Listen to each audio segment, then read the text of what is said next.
Rice is ubiquitous around the world. I love rice. Rice is like my favorite carb. But it's prepared differently everywhere you go. It's seasoned just right. My name is Beryl, and this show explores how our foods can bring our different cultures together. I paired up two people, and they'll be swapping rice dishes that I have never heard of. Welcome to my kitchen of insanity. Okay. I like trying to cook new cuisines. I don't get intimidated, but I definitely get a little anxious. This recipe is pretty straightforward. I say that now until the whole thing becomes a disaster. I think this looks good. I think this is working right. Today, we'll be meeting Brad and Ted. Ted is making Brad's Libyan red rice, and Brad will make Ted's Greek spanakorizo. Let's get started.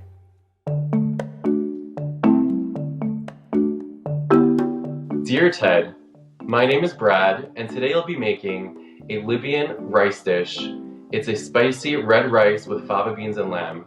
So my family on my dad's side is from Libya, from a small town outside of Tripoli, and one of our signature Passover dishes was this red rice with lamb. And I think I actually now make it better than everyone else in the family. It's red from tomato paste and from the paprika, so definitely from the spices. And you do see beautiful fava beans in there, so there's some nice color. There's cilantro, so it looks very herby as well. I've never cooked with fava beans before, so this will be fun. And then there's pieces of lamb in there, so you know it's gonna be very savory. We eat a lot of lamb in Greek cuisine, so I can't see why I wouldn't really like this. The process of making the rice isn't too difficult. It's a lot of eyeballing the amount of water ratio to the rice ratio, and I think that's actually the hardest part of the recipe. Definitely brown your meat before you boil it because you want it to present really beautifully once it's a done dish. And also, after you take the lamb out, taste the water and then adjust the spices as needed. You really don't want the rice to be bland. You want it to be spicy and have the proper amount of salt. It tastes good. I'm gonna add a little more salt and a pinch of the cayenne. I love cooking firstly because I love to eat. But in terms of Libyan Jewish food, there's not a whole lot of representation, but it should be. People are missing out. Ted, when you try this, I hope that the dish is packed with flavor, beautiful, rich lamb notes, and that the rice is cooked perfectly, and that you're going to be converted and want to cook tons of Libyan dishes, going forward. And I'm so excited to try your dish out, and I hope we can cook together someday in person. With much love, Brad. All right, let's see how this turned out.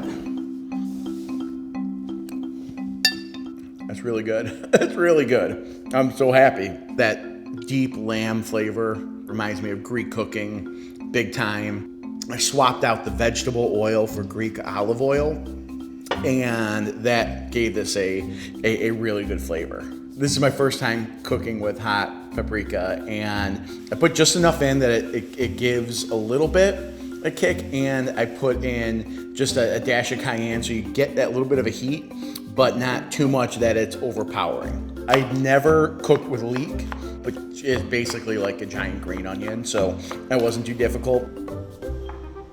Even though this recipe came from a very different region and religious background, there were a ton of similarities between this dish and what's in the Greek heritage.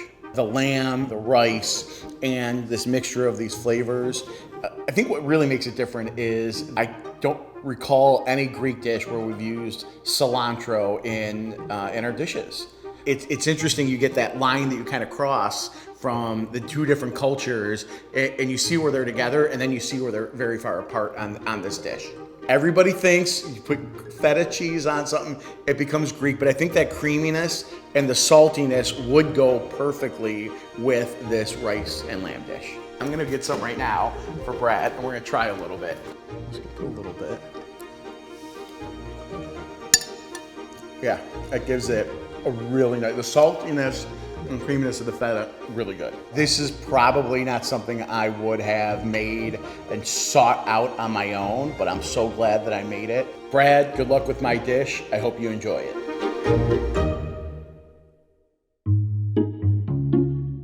Dear Brad, this is Ted.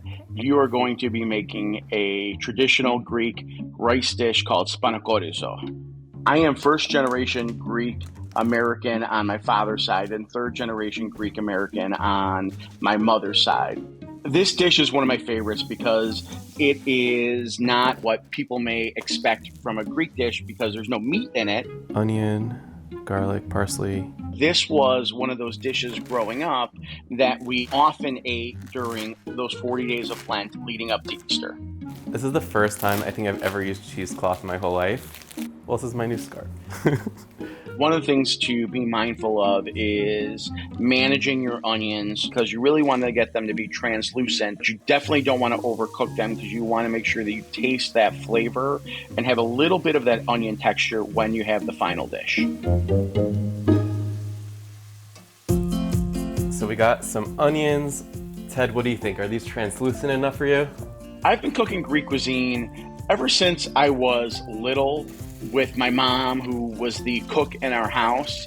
And cooking this dish definitely makes me feel connected to not only my Greek heritage, but it also makes me feel connected to my heritage growing up.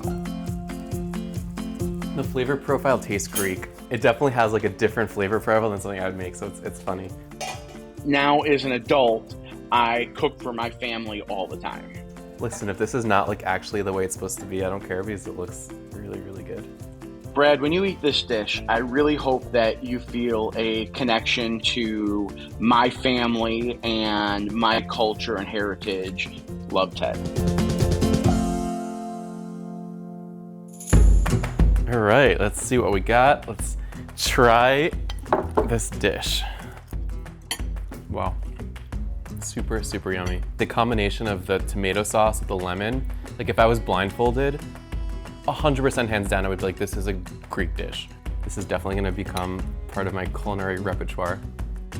Both mine and Ted's dish were both red rices, but even then, like I put the tomato paste in first and his gets put in with the water, but at the same day, it kind of yields the same result of like, it's red rice. Getting the water to rice ratio is hard. I actually think it might need a little more water. So obviously I've cooked with spinach before and I squeeze it out with usually like a dish rag, which is not the best, it's always a mess. I'm definitely like pro cheesecloth, it's changed my life. So that's a new thing. When you make a dish for the first time, it's always challenging because you want to make sure you get the steps in order and read as you go. But I think like you make this once or twice and then it becomes second nature. A little rice maybe? I think Logan likes it. It is kind of cool that we both did red rices. They're both a representation of our holidays, which means like time with the family. And I kind of feel like in a way like I'm entering into Ted's family, joining his family through this dish. I hope you enjoyed this episode of Pan Pals. Let me know in the comments what is your favorite rice dish from your country or culture. And if you liked this show, you should check out The Great American Recipe on PBS. The show features 10 talented home cooks in a competition that celebrates the diversity and flavors of foods across the United States. You can watch the first episode here on the PBS Food YouTube channel and the rest of the season on the PBS app or on your local PBS station.